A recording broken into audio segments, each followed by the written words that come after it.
Hey y'all, what's up? Happy Sunday. All right. All right, we back. Okay, we back for another week. Let's go ahead and talk about this week's episode. I've watched enough episodes now that we are on episode 3.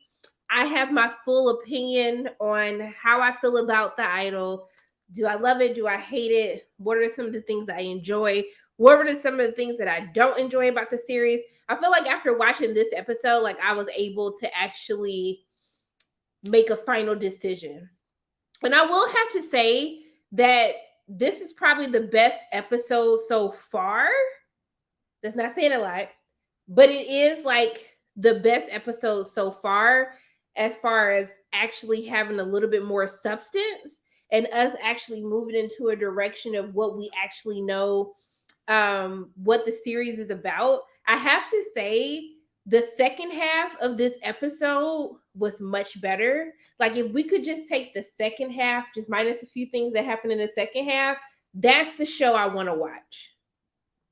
That's the show that I want to watch. But it's like in order for us to get to that part of analyzing like what Jocelyn has been through, like as a human being, we gotta go through all this craziness with Tedros. I be so stressed out. I just be so stressed out because I be like, there is an amazing show like wrapped in the middle of whatever the hell y'all was trying to do with the weekend. And like, I just need y'all to let that part go so it could like be what I know that the idol could actually be. Talia, totally agree with this. After the shopping scene is literally when the episode gets better. Like, if we could just erase all of what happened before and just cut this down to like a 30-minute episode, I'm okay with that. Like 25, 30 minutes, I'm okay with 25 or 30 minutes of substance versus all this just, it's like stuff I feel like we're just doing for shock value. And even though there's people like Tedros that exist in this world, like, I just don't think it's needed for this series. So let me go ahead and let me pull out my notes. I almost said my handy dandy notebook. It took me back to Blue's Clues.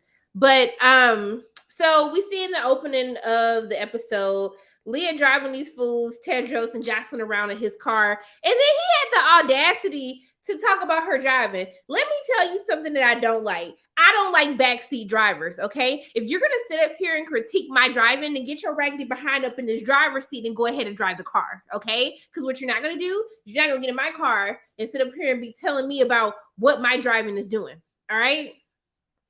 No. Also, too, how are we eating somebody out if she had shorts on? Like, how you got time to do all of that?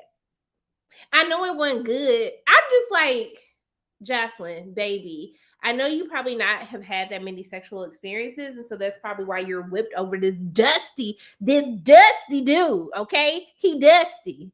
He ashy. He can't even dress right. And I'm gonna get to that point where he had the audacity to question her dress. We're gonna get to that. Let me stay on topic because that sent me over the edge. I went to the upper room after he said that to her, okay?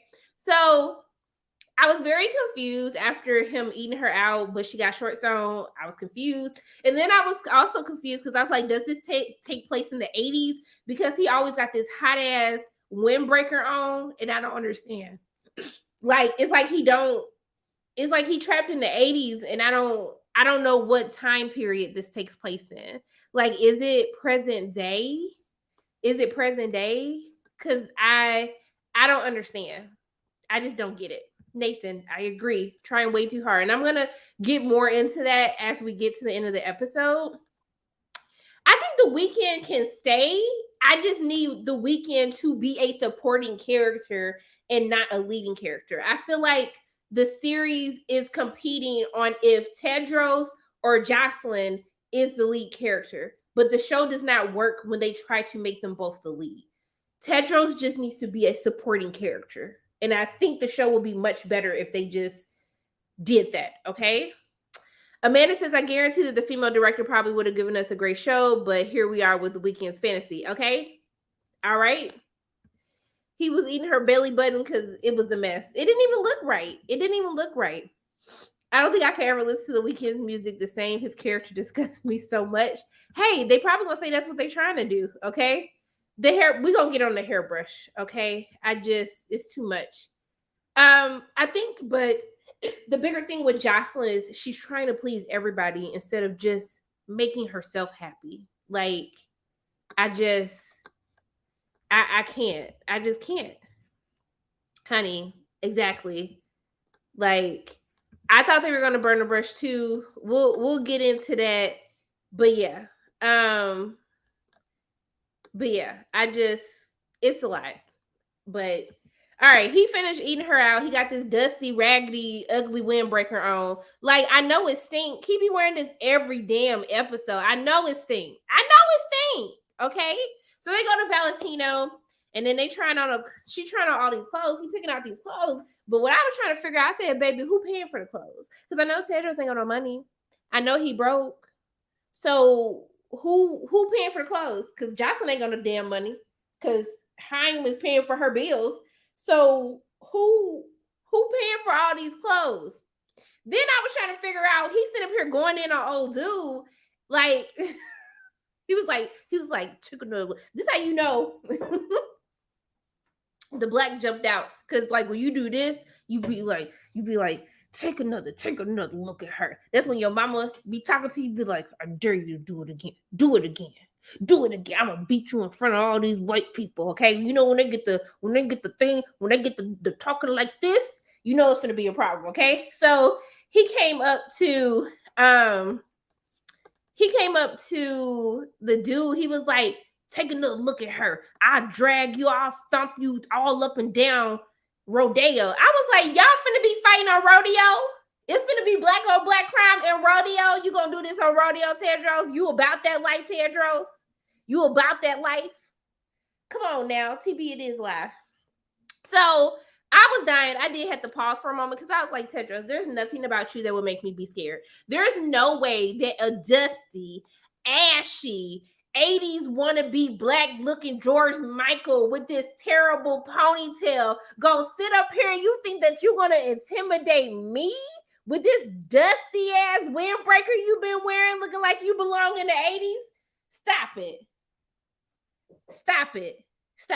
Like, you can't be serious. Like, there's no way that you could be serious that you think that you finna make me scared. Then he's sitting up here hating on the boss like, what's up with this dude? What's his vibe? Like, so you gonna get him fired? You gonna get him fired because you look raggedy? He trying to help elevate her style. But let me tell you the part that took me out. Let me tell you the entire part that took me out. All right. This is when I was ready to come through the screen and fight Tedros myself. Okay. And I don't even be trying to fight people, but that's like that. This is what I needed to do. So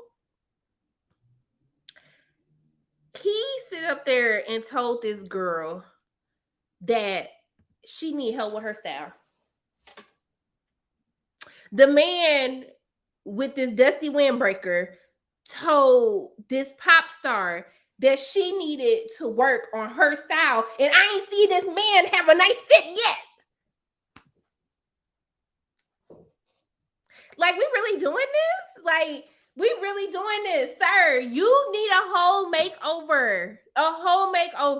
Cut the ponytail. When the ponytail was just sticking out like that, I said, baby, when your ponytail just stick out like that, first of all, you need to wash your hair, okay? Then you need to get somebody to actually flat iron your hair. You got too much product in your hair. I know you ain't washed your hair. I know it smells nasty. It just don't even make sense to me. You let somebody with a raggedy ponytail sit up here and tell you that you needed your style in check? Girl, Jocelyn, stand up. Stand up, Jocelyn. I can't believe you let this man with this little nasty, sweaty ass windbreaker sit up here and tell you that you needed a whole new wardrobe? A dude that can't even pay a damn Valentino bill? A man that can't even afford the clothes in the store that you're at, you're gonna let this man sit up here and tell you that you need a makeover, that you need a style makeover, and he can't even pay nothing in the store? Couldn't even buy you a little fitted sock, the little free fitteds, couldn't pay for nothing in the Valentino store. I said, the audacity of someone to do that. I was just like, it didn't make no sense to me. I was very much perplexed after that scene. Like, he really had me heated. I was ready to fight Tedros in that moment, okay? Because it didn't make any sense to me that somebody who looks as raggedy, as dusty, as broke, okay, as lame is gonna sit up here and tell me that I need a style makeover. That's what you gonna tell the. Let me just move on because it got me mad. I'm mad all over again, like I was watching the episode for the first time, but it has me upset. Okay, so in the midst of all of this in the store, Leia fighting for her life because she calling Haim and Destiny and telling them about Tedros is taking over the whole house. Okay, so I was confused when Destiny was like, is she brain dead? And I was like, but are you talking about Leah or Jocelyn? Because I felt like this could have worked for everyone. Like, it didn't make sense. I was like, which one is Destiny talking about? Because it works for either one. Because both of them, they lost their everlasting mind. Okay. I was also confused when Chloe was sitting on the countertop. Chloe is probably one of the most disrespectful, talented people that I've seen in quite some time. Because the way that Chloe just has no couth at all. Why your dirty ass sitting on my counter? Why are you sitting on my counter? Why are you on my counter? Because I was really confused as to why she's sitting her dirty behind on the counter that everybody's supposed to be eating in the kitchen, like eating food on. It just didn't make any sense to me. So when Tedros walks up to Leah, it's like, hey, I run the show now. And then he had this like stank face on and asked her, is she effing R word that we not supposed to say no more?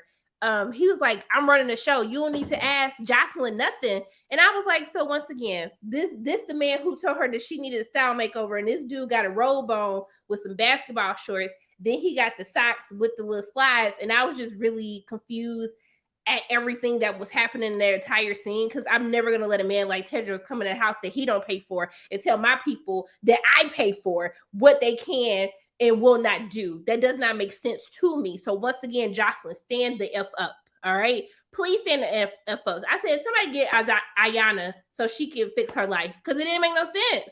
So the part that really took me out, because y'all know how I feel about Andres fine behind. Actually, y'all don't know how I feel about Andres because my computer's being dumb. I recorded a review for the second episode, but it don't want me to be great because it's still downloading. So we see that Andres fine behind. He, she was like, hey, look, the probiotics is working. And he started touching her stomach. I said, now, I don't always agree with Tedros, but Andres, you was doing a lot. You didn't need to touch her stomach and do all of that. I said, sweetie, you was doing a lot. You was doing too much. He was doing too much. Okay. And then when he slapped him, I said, this slap was so terrible. And I was like, Andres, you should have stomped him. Should have stomped him out. Okay. I was just like, why? And then Jocelyn just standing there looking crazy. Everybody looking like, are they finna fight? What we finna do? And he basically told her to fire him. Now, Andres was a real one when he said, I'm sorry, I don't take orders. I take orders from my client. Because once again, you don't have no money. You don't pay no bills in here. Okay. The slap definitely didn't match. Like, it was it just, I didn't understand. I didn't understand. Okay. This is all a part of the episode that was too much, that it's unnecessary. Okay. It's just unnecessary. So, so she ends up firing him. And I was just like, one of the things that I will say is Tedros is a highly insecure person because he is threatened by fine ass men. Because Andres, a fine specimen. Andres, if you want to cook for me, baby, I got whatever you want me to eat, I'm gonna eat. Whatever you want to cook, whatever you want me to eat, Andres, I'm gonna eat it. Let me know what you need me to do. Cause you're fine. I wish you was mine. Okay. But yeah, he's clearly threatened by men who look better than him. Because if I looked as dusty as he did, then yeah, I would feel the same way as well. I understand. But it's clear that we're dealing with a highly insecure person right now. Okay. It's just a lot. All right. That was quite a belly caress to check how much her butt. He was doing too much. He was doing too much. He was doing too much. I hate that I even agree with Tedros, but it kind of caught me off guard too. Everybody was looking like, did he just touch her stomach in an inappropriate way? I felt like we all was like, So back to the store. So after he had the audacity to tell her that she needs to improve her taste, then she told him that, like, she called him gay, which y'all know I don't like that. Cause like, what about what he said made him gay? Y'all already know how I feel about when people try to stereotype or generalize or put a title on what queerness looks like.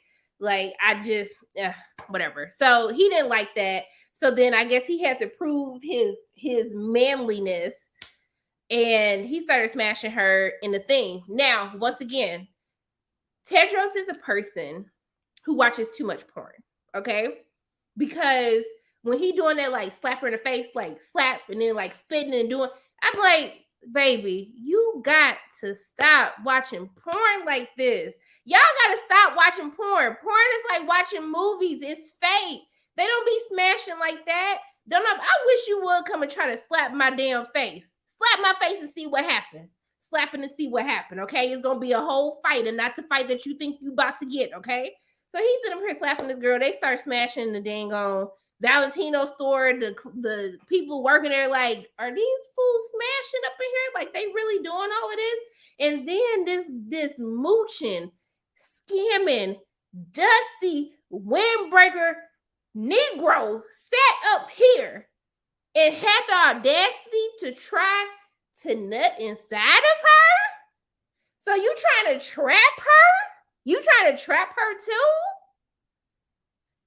I was so happy when she puts them away. She was looking like, boy, what you think you doing? Like, what are we doing? Like, I don't understand. So like, then she made him finish it off and by himself in the little thing. And do you know, first of all, I'm like, so y'all smashing this dress that I know y'all ain't got no money to pay for. Then you took your little nasty, slimy hands and you sat up here and wiped your hands on this dress you cannot afford. Baby, when I would have chased they behinds up out of that store, I would have called the camera crew, everybody up here. Do you know what these raggedy, nasty people just did up in my store? And then couldn't even get nothing? Because I was wondering what was in the bags that they walked out with and who paid for all of this? Because it just didn't make no sense to me, okay? So they doing all of this, okay? They doing all of this in the store. So all of that was terrible, okay? So this is when the episode gets good, all right? They should have just started here and went to the end of the episode. So we see that I was dying laughing because when Josh and when Destiny was sounding like Josh, trying to act like Josh was in the studio making songs when Haim was trying to get the ticket people off his back. When they pulled up and then Haim was waiting, and you saw Tedros like unzip his little dusty, stanky windbreaker, and he had his like chain throwing. And then when Haim took his chain out, he was like, yeah, what's good? I can pull my chain out too. I was like, I'm about that life, but I'm here for it. So they go and have a conversation with them. And my man lying. Like, I don't know if it's because I'm in Atlanta, but I can spot a scammer a mile away at this point, okay? And as someone who has been scammed by somebody in the past, I learned my lesson the hard way, all right?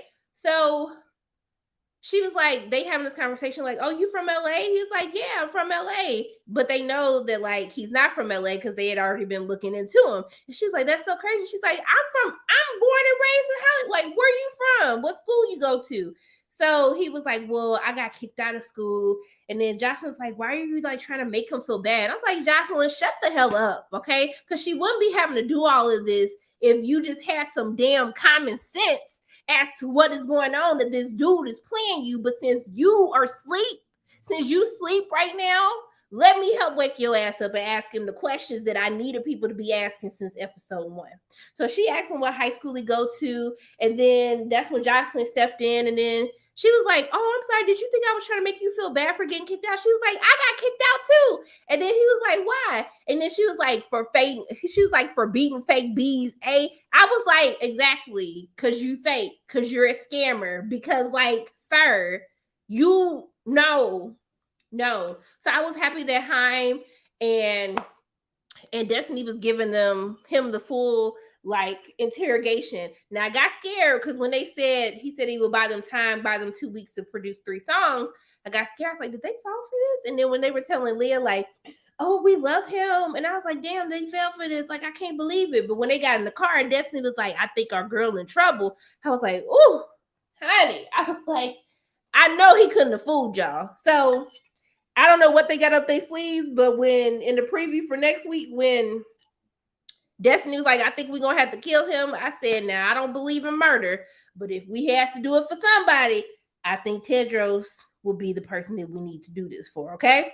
So we see that do you think, I got a question for y'all.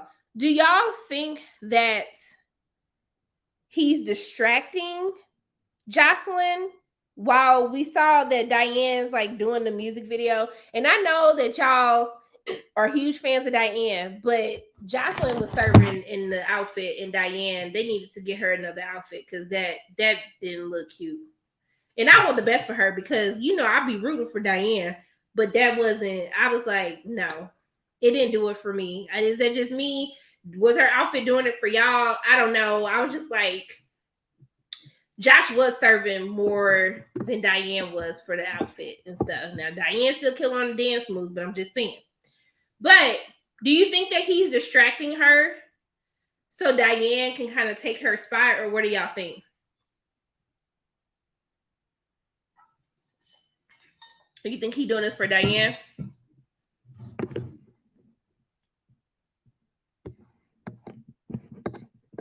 No, in last week's episode, Haim told her the next day that Nikki canceled the shoot. I mean, if they didn't post that scene of Diana show that Tedros had just distracted her, then what? I don't know what Sam recorded the thing for. How you forget about Diane? She doing a girl music video while she's sitting up here getting therapy from Tedros. Okay, so y'all do. Okay.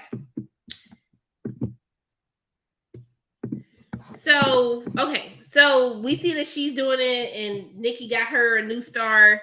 So I'm pretty positive he's distracting her. There's a really beautiful line. There's some really great moments with Lily Depp's the line where she's talking to Chloe, and you know, I like that Chloe finally had clothes on while she was killing it on the piano as she does. For y'all that don't know, I was a pianist, and so I really love the moments when Chloe's playing the piano because she's really fantastic. But I thought it was really interesting, and these are the moments when I love the show, and I really want the show to focus on more moments like this. But when she basically tells her that, when she tells her that the more you let people in, the more reason they have to not want you more. And I was like, you know, this is why she hasn't really wrote any music about her mother or about real things that have been bothering her. And I really love that moment of her talking about how she feels like she can't be herself because then she won't be interesting to people. Once again, her putting her feelings above, putting like everyone else's feelings or thoughts about her above her own, and how she wants to like constantly please everyone else. So dang, I keep losing my place. Okay, so there's an interesting conversation that happens with Xander. He was like, so Tedros is telling Xander, like, hey, I hate you as a creative director. I hate, like, the direction's terrible. He was like, nah, I agree. And he was like, bruh, you the creative director. Like, how you gonna agree that the creative direction's been terrible? He was like, because they don't let me do what I want to do. I've been saying this. So he asked him, like, if you could do what you wanted to do, like, what would you do? And he said that he would make the photo with the little swimmers on her face, that he would make that her album cover. And I was like, well, it is bold. And I also think that it's kind of like taking that narrative back. Like, you guys tried to use this against me, but I'm going to embrace it. You know, I'm going to take the power away from you on how you're trying to make me feel with that. And then he offered him the cocaine, and he was like, no, because all cocaine in LA got fentanyl in it. And I was like, I mean, word on the street is probably true. But then he was like, mine don't. And I was just like, I wouldn't be taking no drugs from Tedros. It's just, no, thank you. Now, it's an interesting thing that happens. They're like having a music session, like Isaac and Chloe and all these other people that's smooching and scamming off of her.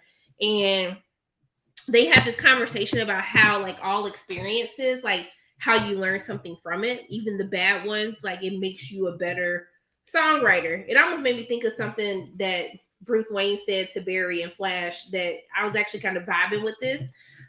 So when she was like, oh, if you told, when Isaac asked her to sing with him, she said no. She was like, if Isaac was here, you would be in big trouble.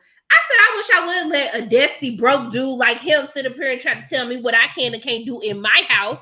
You're right. I'm gonna be in trouble. Like, stop it. What? Honey, I can't. I was wondering too why she's not in therapy. I was kind of confused about that as well. So I thought that was crazy that she's not in therapy either. But yeah, so she tells him to kiss like Rose or something. She was like, okay, fine. And she was like, would you do it if Leah was in the room? He's like, bitch, I don't care about that girl. He didn't say all of that, but we know that's what he was thinking. And so I like the conversation that they had about sometimes it is the bad things when they give this experience about how the songwriter, had a tragic death and how, that led to one of the greatest love songs ever. And how your music, when people tell you your music saved my life, or how something that was so tragic to you and that you had to lose someone, but you sharing your experience helped save somebody else's life, and how rewarding that is, and would that change the experience for you if you knew what the outcome was going to be. I actually really dug that conversation, and I wish that we would have more conversations like that in this show, because that's when I think that this show is actually good. So they end up having a conversation at dinner. She gives a speech about how they're her family, and this is like why my heart breaks for her, is because you can tell that Jocelyn is such a lonely person, that she's so lonely that she lets this dusty scammer into her life that everyone else can see that he's scamming but her. But she's so desperate for the human connection. She's desperate for friends. She's desperate for family. She's desperate for a sense of community, because she really has a group of people managing her that doesn't care about who she is as a person. And so I think that it's just sad that this dude who clearly is using her, even though he has these moments where it looks like he's helping her, that's how he's able to, that's how he's able to manipulate her. And I think that that's kind of crazy, that she's going through this. Now, what I thought that what was interesting is when they brought up the conversation about her mom. So at first, when they were telling the story, she was like, he was like, well, there's nothing you can't say in front of me, that like we don't have secrets and you shouldn't have secrets either. So he basically bullied her into having this conversation, which I hated. But she ends up telling her how her mom hit her with a hairbrush. Now, at first, I'm not gonna lie to y'all, I was like, girl, that's how your mama did. She hit you with a hairbrush. You know how many times I got popped with a hairbrush when my mom was doing my hair? But then when she started saying she was like beating her, breaking skin and stuff, I was like, okay, now this is abuse. I was like, sorry. I just thought that like at first when she was saying like she hit me, I was like, you got a whooping? Like what? But I was like, oh, okay, like this is like real child abuse. I was like, woo! I was gonna have to call my mom, like, girl, you was abusing me. But she like had this, like her mom would beat her to motivate her, or beat her to do things. And it was a crazy like full circle moment of him helping her realize that she's stuck because she feels like her mom isn't there to beat her back into shape, or to beat her back into stardom. And what's crazy is when he was like, but why did no one help you? And when Xander tried to make an excuse for her, I was like, no, that's kind of messed up. Like, nah, why did your friends allow? There's no way I could allow some stuff like that to happen. And it's crazy because he was like, you guys allowed it to happen because you were getting paid. You didn't care about her. And so it's so easy for him to manipulate her into isolating her from her friends, because everyone in her life is trash. They're all trash people. For real. They're all trash. It's the saddest thing. Like, it's sad watching him like try to degrade her. Like, she hasn't written any songs for herself, or to try to embarrass her in front of everyone. And I like when she was like, well, honey, I've been in the music business longer. You new to this. I'm true to it. And then when Leah like co-signed her, I was like, ooh, get her, Jade. But Tedros was kind of speaking facts. Now, this is when the show got off the rails. He told her to go get that damn hairbrush. And I said, I know he ain't finna do what I think he finna do with this damn hairbrush. So she went and got the hairbrush. It was the big ass hairbrush. So I know she was beating her ass with that hairbrush. and it had a lot of circumference area. So I know she was getting her ass with that hairbrush. So she go get this hairbrush. So I'm thinking like he's standing by the fire. I'm thinking they finna burn the brush. I said, okay, yeah, burn your trauma. He's like, I'm gonna help you through your trauma. You gonna push through the pain. And I was like, oh, okay, we gonna burn the thing. Like, you know, we're gonna burn the hairbrush so she can move forward and let go. This fool started beating this girl with the damn hairbrush in front of everybody. Now I thought he was finna have her beat Xander. And I was like, yeah, beat his ass to see if you would have interrupted. But I was like, you finna beat her. He was like, this is gonna hurt, but this is gonna hurt, but you gotta push through the pain. Beesh, if you think I'm finna push through now, I'm finna push through your face. You better square up if you think you finna hit me with this damn hairbrush. What? He started beating this girl with the hairbrush in front of all these people. Doing the same thing so basically she switched abusers. Her abuser was her mother, and now he's replaced her mother so she can feel like she has what she needs to keep pushing for, because everyone's using her for their own success. And so at the end, she's like, thank you for helping me. Thank you for taking care of me. I said, we lost her to the streets. Like, she had lost cause. I don't know what else to do at this point. Now, the moment that made me realize my issue that I have with the show is the issue when they're in the tub and we see her titty again. Okay? Y'all know how I feel. I am equal opportunity nudity, okay? I think that everybody is naked. We were born naked. People just naked. It's okay if you see ass and titties and pink, okay? Fine. That's how we were born, all right? So what I'm saying, the problem I have with the idol is that we have such beautiful moments, like what happened at the dinner table of her understanding her trauma and understanding how the trauma that she had with her mother and the fact that she hasn't healed from that is why she's stuck right now. And how she's allowed people in her life to continue to use and abuse her. It just looks different from how her mother abused her. We can have beautiful moments like that. And we can have a show that is fully aware and how everyone is using her body, using her trauma as a commodity to sell, as a way to help them elevate in the world and get money. And the issue that I have with the idol is that the show doesn't understand and is doing it in the same way. All these things that we have of her body, and I don't see his little dusty penis. I don't see his dusty peen being shown, but we keep objectifying her to the point where it's taken away from the actual story of the emotional and physical trauma that she has literally had to go through to even get to the point where we met her in the pilot of The Idol.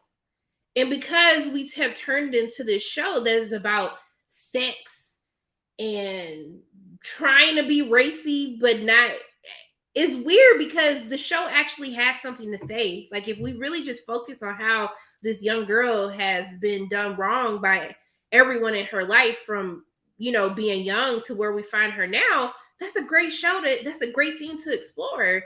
But we're trying to be racy and we're using this man's story who doesn't matter. And like Sam said it best, like, this man has no talent, no nothing. So he's using her. But the show's trying to give him more to say than what's warranted. This show should be focused on Jocelyn. That's it. They're literally just exploiting her body. It's clear that this show is done from a male gaze. Like, the show doesn't care about Jocelyn. It just wants to exploit her. And it just wants to exploit Lily's body to tell the story about this bum-ass dude that really doesn't matter, that doesn't move the narrative of the story, that doesn't provide anything of substance to make you want to keep watching. If anything, it's the interactions with Tedros that makes people not want to watch the show. This should have been a show just about her, and he's just a blip in that story. But we're wasting so much time focusing on a character that is literally not likable or even interesting to want to get to know. And that's the issue that I have with The Idol. And that's why I'm more upset about it, because I really think that there is such a good show. I think there's a good show in there. And I think it's those moments like at the dinner table. There's moments when we're listening to Lily talk to Chloe and talk about how she feels like, you know, if I show the world who I am, they won't love me.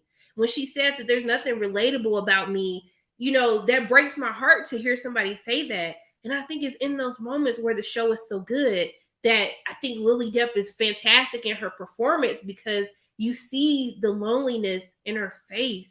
When you listen to some of the things that she tells the people throughout the episode, you know that this is a person that is lonely. This is a person that is crying out for help. This is a person that is crying out for someone to just care about her. So it's a shame that we've wasted it with this narcissist vision. I don't know. I don't think they're taking enough time to really delve deep into who Jocelyn is. And I think that's when the shows is enjoyable, when you actually do that. So I don't know.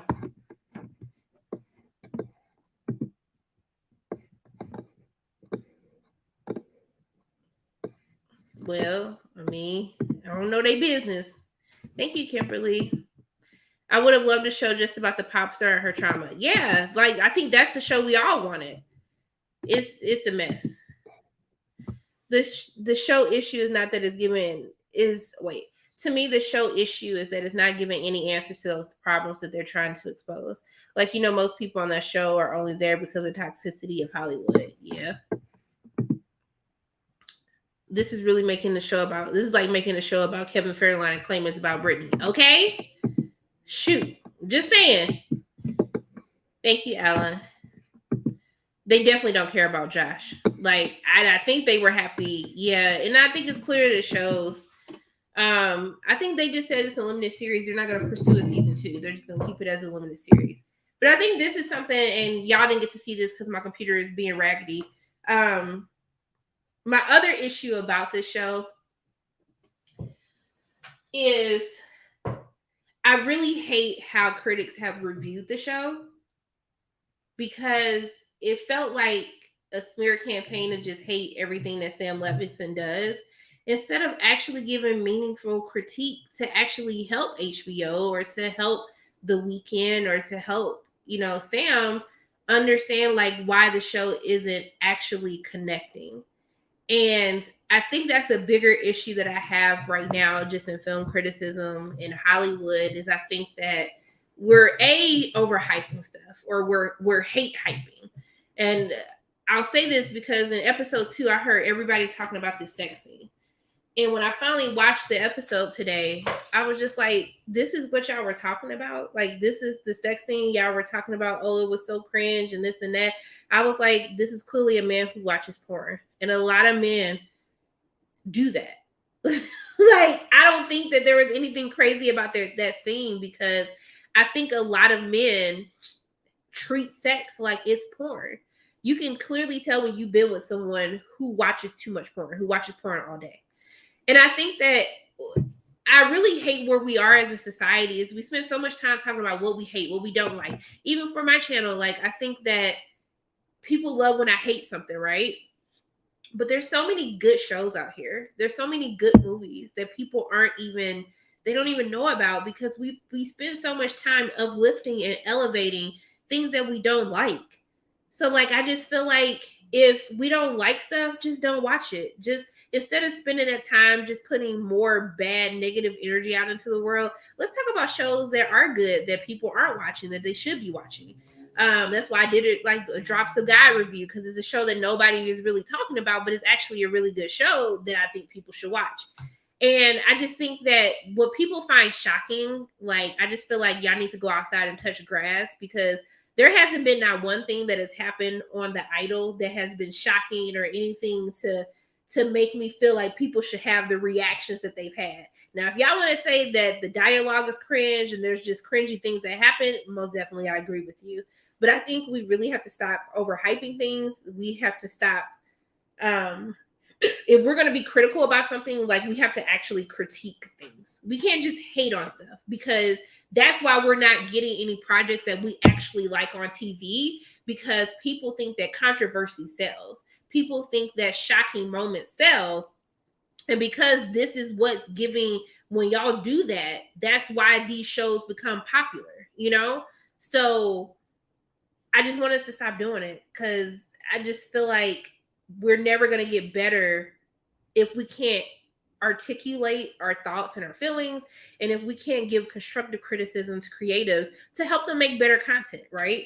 Because like I said, there's great moments in this series. It's just, I wish the whole series were like those great moments, and then this will be a show worth, tuning into every single week. Yes, too much haterade. The weekend characters giving pimp vibes. I can definitely see that. Actually, I can definitely feel the Manson reference. Yes, they're not genuinely criticizing it; they just hate it because the people who are on the show and the person behind it. Yeah, like I just, it's too much.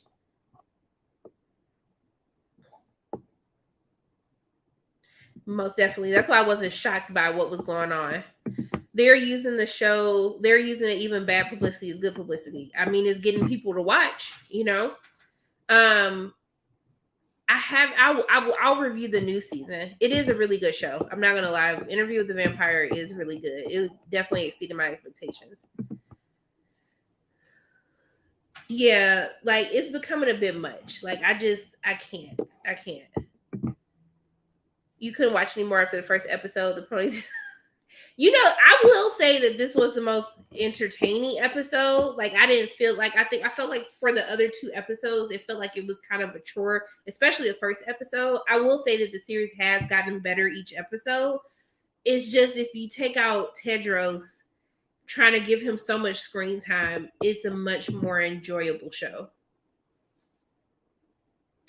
But see, I don't know if this is the Sam problem or a Weekend problem, because I feel like the Weekend is the reason why they had the change from Amy to Sam. So I don't know. I don't know. With the writer's strike, it's going to be a while till we get new seasons. The show is going to be that's how reality TV was born from the last strike that they had. I do watch From, but From is starting to become like Lost. A lot of things happening with no answers. The ponytail, y'all. The ponytail. I'm not going to let them convince y'all that this is a rat tail. It's a ponytail. Am I excited? If it's good, I'll be excited. But I couldn't even make it through the NYC one. So I don't know. Thank you. It's a ponytail. I got to catch up. But Yellow Jackets was the same. The most interesting storylines that they have, they're not talking about it.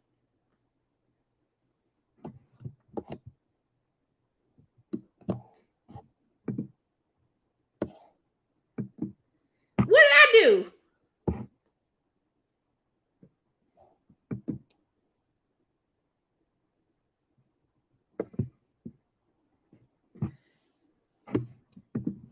I'm sorry, I'm reading at the same time. I didn't review NYC because I couldn't get through it, and I was out of the country when it came out. It's so sad. I also had tinges of Megan Thee Stallion losing her mother and having the wrong people around her. Yeah, I mean, a lot of these shows really, they start out good. They ain't got no stories. Oh, I was like, what I do? I wanted much more Jocelyn's team wrangling than boring Tedros. Yeah, it's just,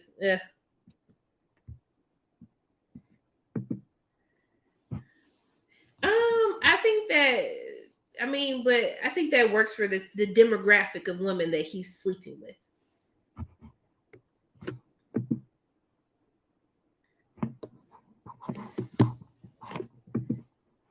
Am I liking? I don't think the new Cruel Summer is better, but than I've seen the first 7 episodes. I don't think it's better than the first season, but I mean,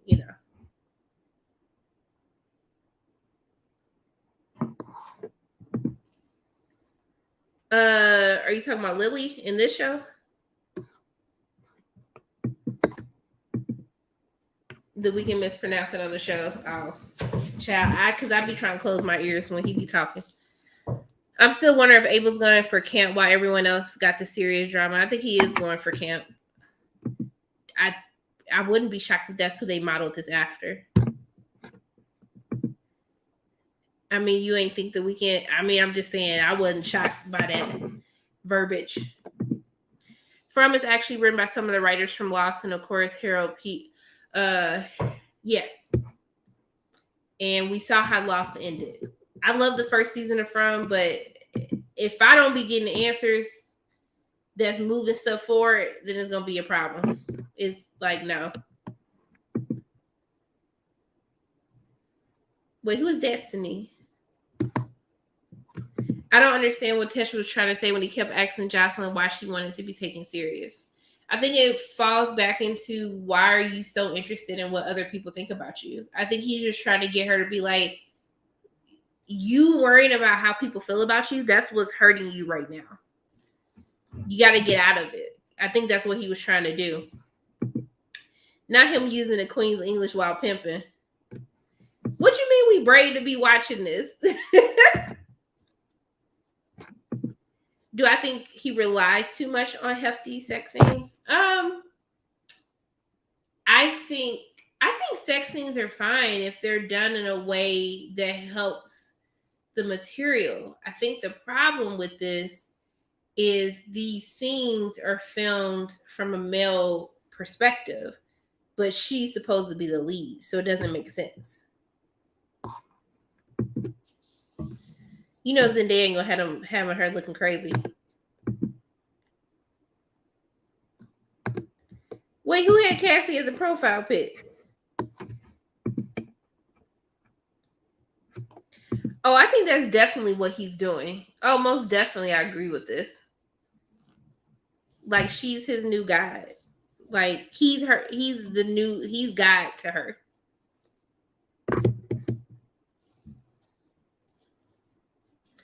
So yeah, so are y'all gonna keep watching? We said we were gonna reassess after the 3rd episode. So how y'all feeling?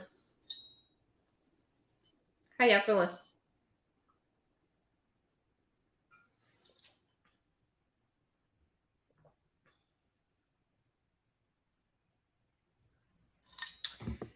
I think she's really concerned with what people think.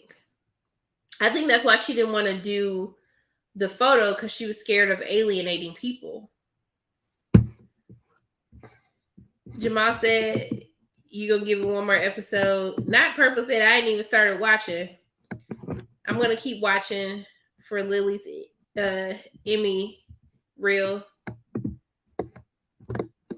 You gonna finish it? I hate it, but I kind of like it too. I mean, there's good moments in the show. I'm not gonna lie.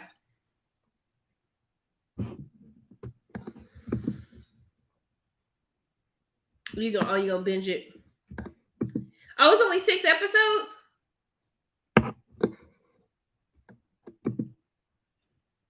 Yeah, I'm still gonna do reviews. I mean, we started it, might as well finish it. Right, I agree with this. We never really had an opportunity for character development. We jumped right into the story without getting context for the characters.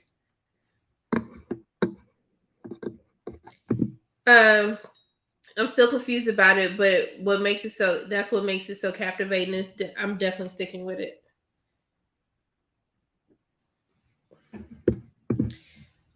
But I feel like the Swarm was another one that really didn't delve deep enough into why her character did the things that she did. You're not happy about it, but you like to see Josh's ending. You're here for the circus.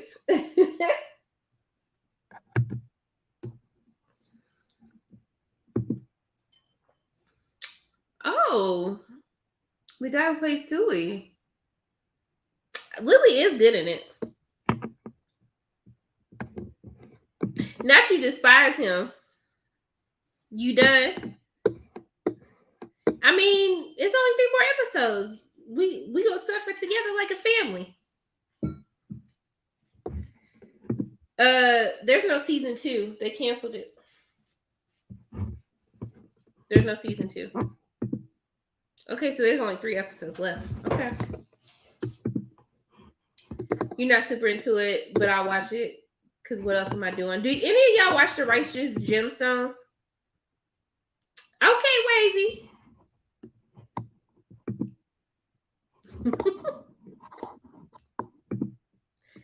Do you think they'll fully embrace Tedros as Jocelyn's partner, or Jocelyn separated from him? I don't know. I really don't know. So if it's only 6, you'll push through. I did watch Black Mirror. I'm gonna review Black Mirror, and I interviewed the cast of Black Mirror. Did you guys like Black Mirror?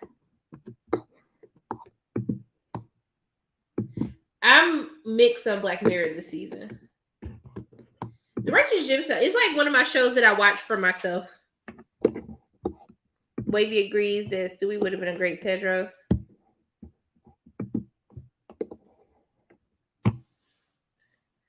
If y'all don't watch The Righteous Gemstones, y'all should. It's pretty funny. You gotta suffer with us. We only got 3 more weeks left. Suffer with us. Not on the Lord's night. I'm done. Oh, you know what, y'all? I don't know if I could do. I gotta figure out next week because I'm gonna be in LA. So I don't know how that works. Do they show at the same time on the West Coast? Or I don't know. How does that work for the LA people? We try to have our own little family drama after finishing the show. Oh, you know I had things to say about her putting her little stank cooch on that chair.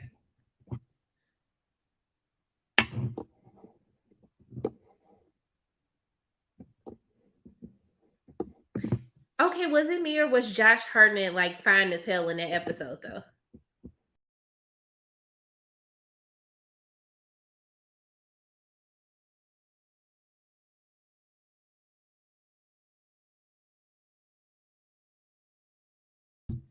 Why they being so disrespectful to me?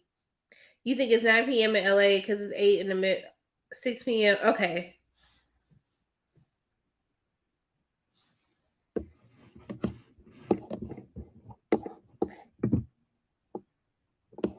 Destiny's not having it. What was episode 5? What episode was that?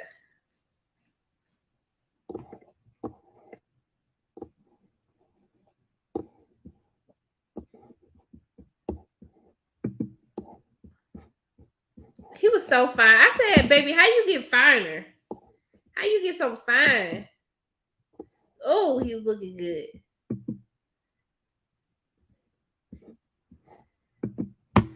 Child, that Ivy Park video is so funny. That boy can get it, y'all. I ain't gonna lie. All right, I need to go to bed.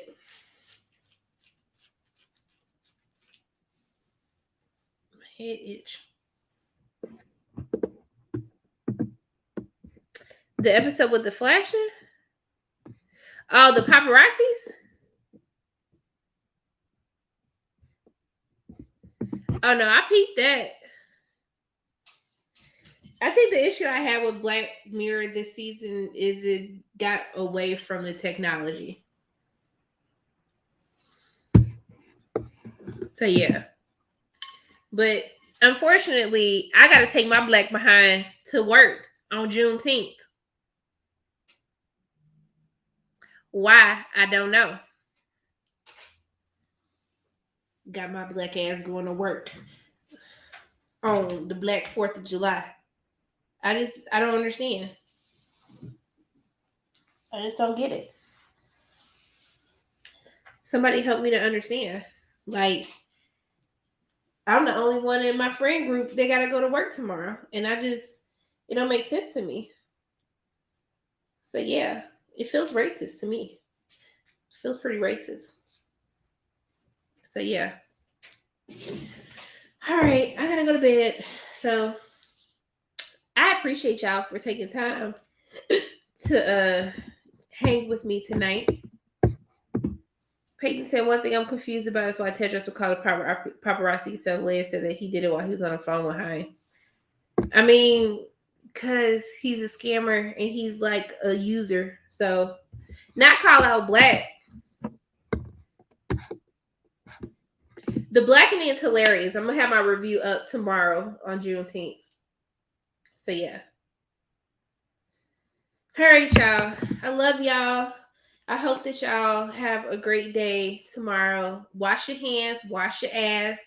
Be nice to somebody, okay? Just do something nice for someone tomorrow, right? Happy Juneteenth.